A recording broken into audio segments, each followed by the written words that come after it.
Masya Allah, tarabakallah. Hari ini kita dihadirkan seorang insan dari mana ya? Pucung Selangor. Daripada Selangor, Sharifah. Okay, masalah dia apa ya? Telinga kiri bersin. Tinggal di seling kiri bersing. Berapa tahun dah bersing tu? Pada 2017, 5 tahun lebih. Okey, 5 tahun lebih. Belah kiri berdesing berterusan. Ya. Bunyi? Bunyinya memang sikit je. Bunyi dia macam mana? Sering, tapi sentiasa. Sentiasa. Okey, baik. Bismillah.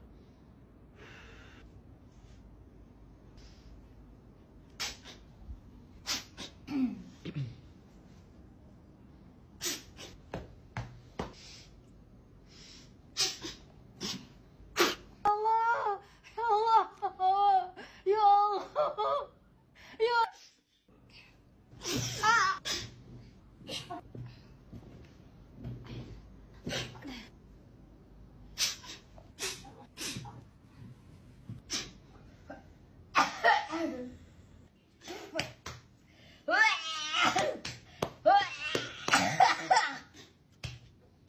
Masya Allah, tarabakallah. Hari ini kita ada Puan Sharifah daripada Selangor yang ada masalah tinggal berdesing, badan sakit dan sebagainya. Betul ya? Tadi sakit badan, kepala bau, kepala, yang tangan serak kan, alhamdulillah dah senang. Lepas tu lenguh belakang, kaki dah alhamdulillah sangat-sangat.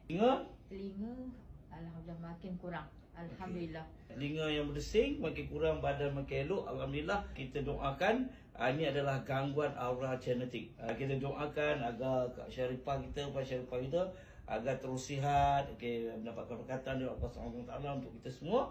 Please tinggalkan komen, please like and share, follow Master DS Syamil Aris. Kita menggunakan krim Aura Capsicum untuk rawatan saraf sebentar tadi.